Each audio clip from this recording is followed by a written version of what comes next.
नमस्कार, मैं हूं आपके साथ पूजा कविया गोमा। एपीएन के लोकप्रिय कानूनी प्रोग्राम लीगल हेल्पलाइन में आपका स्वागत है। एपीएन के इस कार्यक्रम में हमारे कानूनी विशेषज्ञ रोजमर्रा की जिंदगी की समस्याओं से जुड़ी कानूनी मसलों पर आपकी शंकाओं का समाधान करते हैं। आप फोन करके कानूनी विशेषज्ञ से राय ले सकते हैं। आज हम आपको मध्यस्थता से जुड़े कानूनी मसलों की जानकारी देंगे, साथ ही इससे जुड़ी समस्याओं का समाधान भी करेंगे। मध्यस्थता यानी कि दोनों पक्षों का मिलजुल कर साथ बैठकर समस्या का समाधान निकालना। ये प्रक्रिया कोर्ट में नहीं होती, बल्कि ब्रिटिश और उनकी अदालत प्रणाली के आने से पहले भारत में आमतौर पर मध्यस्थता की जाती रही है। आज विवाद समाधान के सबसे महत्वपूर्ण तंत्रों में से ये एक है। मध्यस्थता हमारी प्राचीन परंपरा रही है। पुराने जमाने में बड़े से बड़े मुद्दे का आपसी भाईचारे के साथ निपटारा हो जाता था। इस परंपरा को वर्तमान परिप्रेक्ष्य में बहुत ही कारगर माना जा रहा है। यही कारण है कि मध्यस्थता के माध्यम से न्यायालयों द्वारा अनेक विवाद सुलझाए जा रहे हैं। इस प्रक्रिया के माध्यम से विवादों को आपस में बैठकर सुलझाया जा सकता है। ये किसी भी विवाद को निपटाने की सरल और निष्पक्ष आधुनिक प्रक्रिया है। इसमें किसी भी दबाव के बिना आपसी भाईचारे के द्वारा विवादों का निपटारा होता है और सभी पक्ष अपनी इच्छा से समस्या का समाधान निकाल सकते हैं। इस पद्धति के द्वारा विवादों का जल्द निपटारा और धन की भी बचत होती है। साथ ही न्यायालयों पर भी बढ़ते मुकदमों का बोझ भी कम होता है।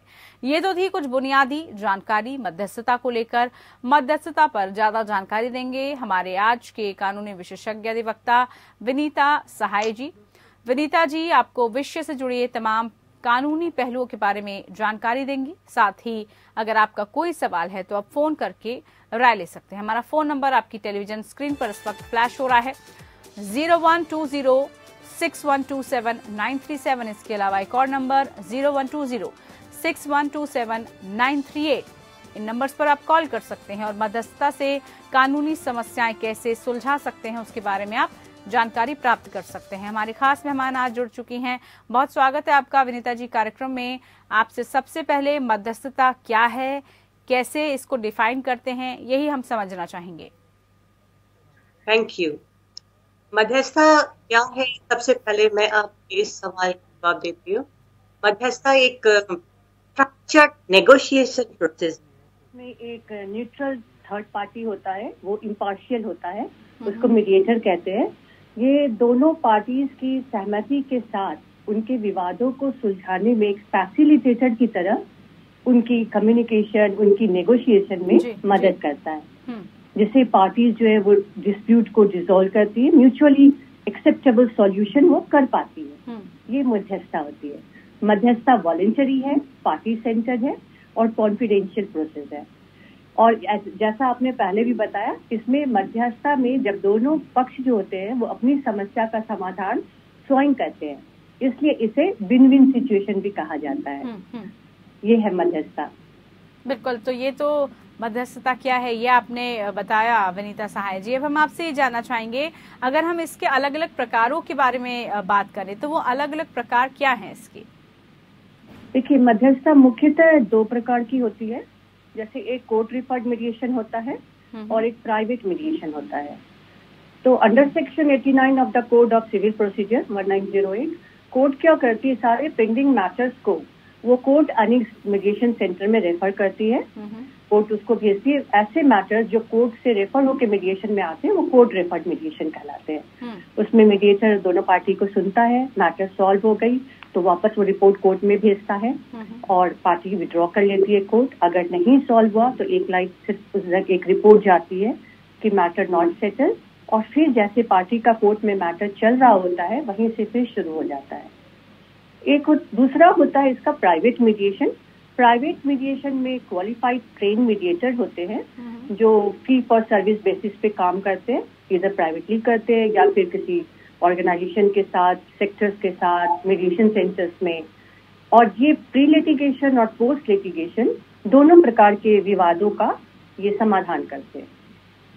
ये होता है, दो तरह के मेनली होते हैं। जी विनीता जी, अगर हम बात करें क्या किसी भी तरह के विवादों को मध्यस्थता के जरिए हम सुलझा सकते हैं? मध्यस्थता क्या यही एक माध्यम है, और अगर नहीं तो वो कौन से मसले हैं जो मध्यस्थता के दायरे में नहीं आते, मतलब उसमें मध्यस्थता की कोई गुंजाइश ही नहीं रहती? ओके, सभी तरह के विवादों को तो मध्यस्थता के जरिए नहीं सुलझाया जा सकता है। कुछ नॉन कंपाउंडेबल ऑफेंस होते हैं, जैसे मर्डर केस, रेप केस इत्यादि मसलों को मध्यस्थता के दायरों में नहीं लिया जा सकता है। ये क्रिमिनल ऑफेंस है, उनकी सुनवाई कोर्ट से ही होती है। मध्यस्थता के लिए ऐसे मसलों को न भेजा जाता न लिया जाता है। मतलब क्रिमिनल केसेस अगर होंगे तो उसमें मध्यस्थता की कोई गुंजाइश नहीं है, उसमें जो है कोर्ट का जो दखल है वो होगा ही होगा और उसी के मुताबिक फिर आगे पूरी कानूनी कार्रवाई चलेगी। अच्छा, अगर हम किसी भी समस्या की बात करते हैं विनीता जी, तो अगर मध्यस्थता के जरिए उसको सुलझाना है तो कहाँ या किसके पास जाना चाहिए? मध्यस्थता केंद्र से संपर्क कैसे स्थापित करें? क्योंकि लोगों में बड़ी कंफ्यूजन होती है कि कैसे ये जो प्रोसेस है, प्रक्रिया है, वो चलती कैसे है। देखिए, किसी भी समस्या को अगर मध्यस्थता के जरिए सुलझाना हो, जिसे हम प्री लिटिगेशन कहेंगे, तो आपको दिल्ली सरकार द्वारा नियोजित संपूर्ण दिल्ली में 15-16 दिल्ली डिस्प्यूट रेजोल्यूशन सोसाइटी के सेंटर्स हैं, जिसे दिल्ली विवाद समाधान समिति कहते हैं।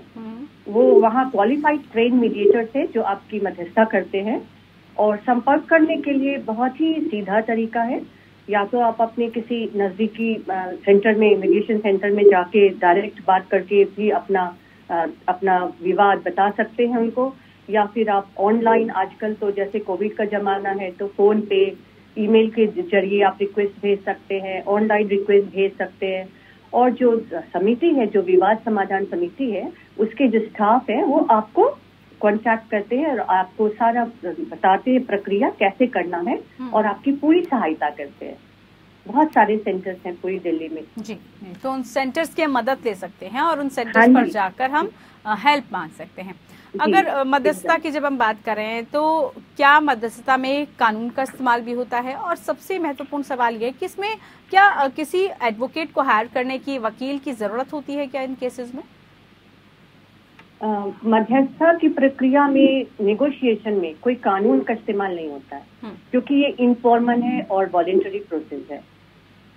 हाउएवर, फिर भी मीडिएशन में पार्टीज के फैक्चुअल इश्यूज और लीगल इश्यूज दोनों को हम एड्रेस करते हैं और विवाद की तह तक पहुंचकर उसकी सॉल्यूशन के लिए ऑप्शंस को हम एक्सप्लोर करते हैं। इसमें आप लॉयर करना चाहे, अगर पार्टी करना चाहे कर सकते हैं, अगर नहीं भी करना चाहे तो भी वो स्वयं दोनों पार्टी आके मध्यस्थता केंद्र में आपस में बात करके और मध्यस्थ पर्सन जो मीडिएटर कहलाते हैं उनके सहयोग से अपनी समस्या का समाधान कर सकते हैं।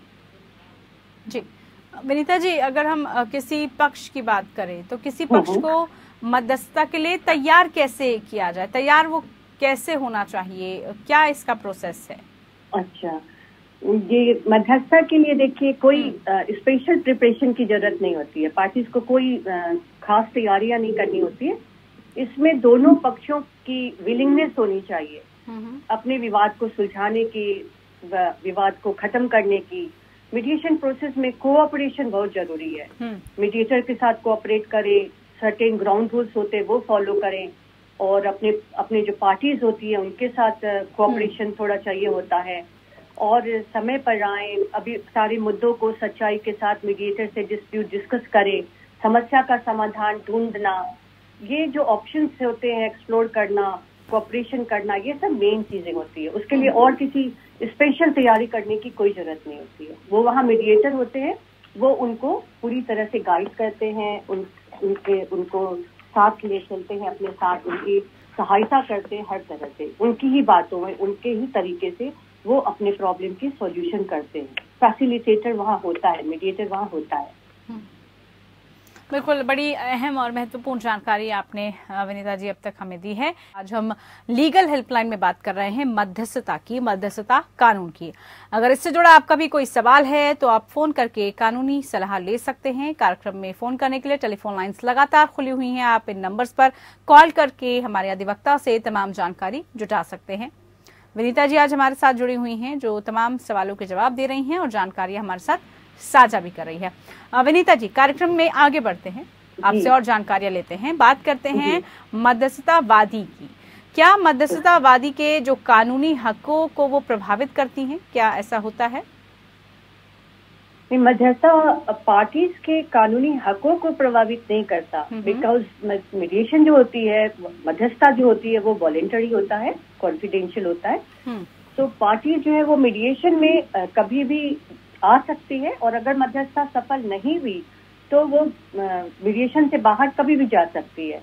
उसके पास्ट या फ्यूचर का किसी भी लीगल मैटर पे कोई प्रभाव नहीं पड़ता है।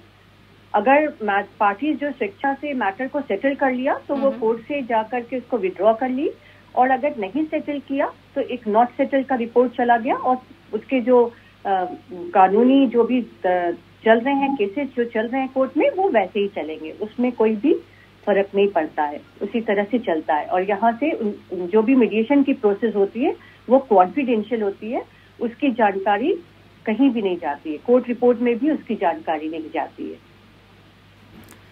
बिल्कुल। अगर कई बार ऐसा होता है कि मध्यस्थता के फैसले से कोई पक्ष राजी नहीं है, उसको ऑब्जेक्शन है इससे, तो क्या कोर्ट में इसे चुनौती दी जा सकती है अगर उसका फैसला उसको लग रहा है कि नहीं उसके फेवर में रहा? देखिए, मध्यस्थता में कोई फैसला तो होता नहीं है, मीडिएटर कोई फैसला नहीं करता है। इसमें दोनों पक्ष जो है अपनी रजामंदी से अपने विवाद का समाधान स्वयं करते हैं, और मीडिएटर जो है उसको फैसिलिटेट करता है। जब पार्टीज का जो समझौता है जिस भी टर्म एंड कंडीशन पर होता है वो अगर लीगली वैलिड है तो मीडिएटर फिर एक रिटर्न एग्रीमेंट ड्राफ्ट कर देता है, उसमें भी दोनों पार्टी की पूर्ण सहमति होती है, उनकी बातों को, उनके वाक्यों को उसमें लिखा जाता है, और उसमें जब पार्टी का खुद का फैसला होता है तो वो उसको फिर कोर्ट में चुनौती नहीं करती है। और अगर ऐसा करे कोर्ट का द्वार तो सभी के लिए खुला है, करेंगे तो उनको फिर ये तथ्य प्रमाण देना पड़ेगा कि ऐसा क्या क्यों किया, उसकी रजामंदी क्या थी, क्यों ऐसा किया, क्योंकि उसने ही अपने एग्रीमेंट को बनाया है, उसी की रजामंदी से ये समझौता हुआ। हाँ, मध्यस्थता की प्रक्रिया में अगर एक पक्ष को कभी भी लगता है कि मुझे यहाँ समझौता नहीं चाहिए और मैं कोर्ट में ही केस करूंगा, तो वो कभी भी मीडिएशन बंद कर सकता है और कोर्ट में केस डाल सकता है। मीडिएशन एक वॉलंटरी प्रोसेस है, तो इसलिए इसमें कहीं भी रोक नहीं है। और अगर हम कोर्ट के आदेश की बात करें तो कोर्ट के आदेश के बाद अगर फैसले से संतुष्टि नहीं हुई तो क्या दोनों पक्ष मध्यस्थता कर सकते हैं क्या फिर से? अच्छा, मध्यस्थता ऐसे जैसे मैंने आपको बताया कि इनफॉर्मल प्रोसेस भी है, और मध्यस्थता आप किसी भी समय किसी भी स्टेज पे कर सकते हैं, बशर्ते दोनों पार्टी की विलिंगनेस होनी चाहिए। अगर मध्यस्थता में दोनों पक्षों की उपस्थिति में ही मध्यस्थता हो सकती है, तभी मीडिएशन हो सकता है। अगर सिर्फ एक पक्ष जो कोर्ट के फैसले से संतुष्ट नहीं है और दूसरा पक्ष संतुष्ट है और कोई मीडिएशन नहीं चाहता तो वो मध्यस्थता नहीं कर सकते हैं। मध्यस्थता तभी हो सकती है जब दोनों पक्ष चाहे। बिल्कुल बिल्कुल। एक दर्शक हमारे साथ, एक कॉलर है, उनसे सवाल ले लेते हैं। आशाराम कुशवाहा हमारे साथ कानपुर से जुड़े हैं। आशाराम नमस्कार, क्या सवाल है आपका, क्या आप जानकारी चाहते हैं, बताइए, पूछिए सवाल। मैं देख रहा था, प्रोग्राम आ रहा था, मेरा एक करीब 26 साल से कानपुर कोर्ट में एक मुकदमा विचाराधीन है, लेकिन मैम 1995 में एक मुकदमा था, छोटा सा मुकदमा, 47 और 30 छोटी जो है। आपकी आवाज नहीं आ पा रही है, शायद नेटवर्क इशू है। जहाँ तक इनका सवाल है, इनका 25 साल पुराना केस है, ये पूछ रहे हैं कि मध्यस्थता के जरिए क्या उसका समाधान हो सकता है, उसको सुलझाया जा सकता है क्या? क्रिमिनल केस हो सकता है, जरूर हो सकता है। चाहे केस आपका कोर्ट में पेंडिंग हो, सालों से पेंडिंग हो, वो बंद नहीं होगा। आप मध्यस्थता में भी अपने विवाद को डाल सकते हैं, जैसे कोर्ट में चल रहा है वो चलता रहेगा। अगर मध्यस्थता से आपके जो पुराने पेंडिंग केस है उनका सॉल्यूशन हो सकता है और आप दोनों पार्टी यहाँ बैठ के अपने विवाद का समाधान कर सकते हैं, फिर दोनों जाकर के कोर्ट में अपना मैटर विड्रॉ कर लीजिएगा। विनीता जी, क्रिमिनल केस है, उसमें भी संभव है क्या? नहीं, क्रिमिनल केस का मैंने आपको पहले ही बताया कि इसकी कुछ रिस्ट्रिक्शंस है, जो कि मध्यस्थता में वही मैटर लिया जा सकता है जो फिट फॉर मीडिएशन हो, जो मध्यस्थता के लिए सही हो। आसाराम जी, उम्मीद करते हैं आपको आपके सवाल का जवाब मिला होगा, और जो मध्यस्थता के लिए पॉसिबिलिटीज हैं, जो संभव है, सिर्फ वही केसेस उसमें सुलझाए जा सकते हैं, अन्यथा आपको कोर्ट की शरण में जाना पड़ेगा। आगे बढ़ते हैं विनीता जी, अब आपसे जानते हैं कि जब कोई विवाद ना हो तो किसी सौदे के लिए जो मध्यस्थता है उसका उपयोग कैसे और क्या किया जा सकता है? देखिए, मीडिएशन तो एक डिस्प्यूट रिजोल्यूशन प्रोसेस है। अगर कोई विवाद या समस्या नहीं है तो सिर्फ मेयर एक डील के लिए आप मीडिएशन कैसे करेंगे? डील तो आप कहीं भी कर सकते हैं। यहाँ पे एक विवाद होना चाहिए और उस विवाद का समझौता में आना ही मध्यस्थता है। जब विवाद नहीं होगा तो सिर्फ सौदे के लिए मध्यस्थता का प्रयोग नहीं किया जाता है, उपयोग नहीं किया जाता है। और अगर हम डिफरेंसेस की बात करें तो मीडिएशन और आर्बिट्रेशन में अगर हम अंतर की बात करें तो मुख्य अंतर क्या है? बेसिक जो उसमें डिफरेंस है वो क्या है? दोनों ही इसमें विस्तार से जानकारी चाहेंगे इस पर। मीडिएशन और मीडिएशन आर्बिट्रेशन ये दोनों एडीआर के पहलू हैं और इसमें मीडिएशन जो इनफॉर्मल प्रोसेस होता है और आर्बिट्रेशन थोड़ा फॉर्मल प्रोसेस होता है। और आर्बिट्रेशन में कोर्ट की प्रोसीडिंग जैसे चलती है उसी तरह से सारे रिटन सबमिशन होते हैं, हियरिंग्स होती है, उसकी दोनों की स्टेटमेंट रिकॉर्ड होती है, विटनेसेस को देखा जाता है और फाइनली जो है आर्बिट्रेटर अवार्ड पास करता है। जहां तक मीडिएशन का सवाल है, मीडिएशन एक बहुत ही इनफॉर्मल प्रोसेस है। इसमें दोनों पक्ष को मेनली पार्टी सेंटर्ड प्रोसेस है ये, उनको ध्यान में रखते हुए मीडिएटर उनको फैसिलिटेट करता है और जो दोनों पक्षों की जो रजामंदी होती है, दोनों पक्ष की जो सहमति होती है, वही मीडिएटर उसको एक ड्राफ्ट के रूप में, एक एग्रीमेंट के रूप में, कॉन्ट्रैक्ट के रूप में लेके आता है। इसमें कोर्ट अनेक्स मीडिएशन भी है, प्राइवेट मीडिएशन भी है। उसी तरह आर्बिट्रेशन में भी होता है, प्राइवेट आर्बिट्रेशन भी होती है, कोर्ट अनेक्स आर्बिट्रेशन भी होती है, दोनों ही तरह। पर इतना है कि एक एडजुडिकेशन है, एक जो है वो इनफॉर्मल है। इसलिए यही डिफरेंस है आर्बिट्रेशन में और मीडिएशन में। ठीक है, मुख्यतः यही डिफरेंस है। अगर हम सबूतों की बात करें तो क्या मध्यस्थता में सबूतों की भी जरूरत होती है? ये जो साक्ष्य है वो भी इसमें दिखाए जा सकते हैं क्या? जैसा मैंने अभी बताया कि मध्यस्थता जो है वो बहुत इनफॉर्मल, उसमें हम लोग सबूतों के ऊपर नहीं जाते, कोई विटनेस और स्टेटमेंट, काउंटर ये सब नहीं देखते, दोनों पार्टी की जो विवाद है उसके ऊपर जाते हैं। और मीडिएशन का स्टेजेस जरूर होते हैं। जैसे मीडिएशन में पहले हम इन पार्टीज के साथ एक इंट्रोडक्शन का स्टेज होता है, उसके बाद एक जॉइंट जिसको हम लोग जॉइंट सेशन बोलते हैं, जिसमें दोनों पार्टी से मीडिएटर बात करता है, उनकी तथ्य को जानता है, विस्तार से उनकी बातों को सुनता है कि दोनों का आपस में क्या विवाद है, क्या क्लेश है। उसके बाद उनसे बताता है कि अगर मुझे जरूरत पड़ेगी तो मैं एक पार्टी को अकेले सुन सकता हूँ, दूसरी पार्टी को मैं भी अकेले सुन सकता हूँ। उनको बताने के बाद एक सिंगल सेशन भी लेते हैं, एक या दो, जितनी जरूरत पड़े, 2-3। तो इसमें सिंगल सेशन भी होती है, ज्वाइंट सेशन भी होती है, depend on cases to cases. फिर जब ज्वाइंट सेशन होती है और दोनों पार्टी के बीच में जब सुलह होती है, फिर एक एग्रीमेंट की ड्राफ्टिंग होती है।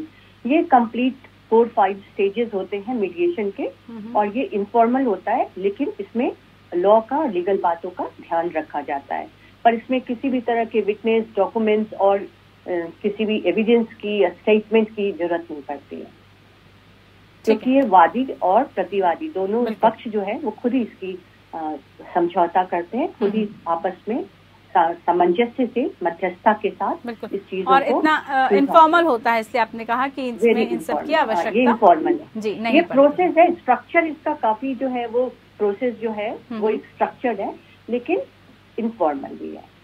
ठीक है, बिल्कुल वनिता जी, बहुत जानकारियां आपने साझा की हैं आज इस विषय को लेकर। बहुत शुक्रिया आपका, आपने समय दिया हमें और तमाम जानकारी हमारे साथ साझा की। फिलहाल के लिए लीगल हेल्पलाइन में इतना ही। नमस्कार।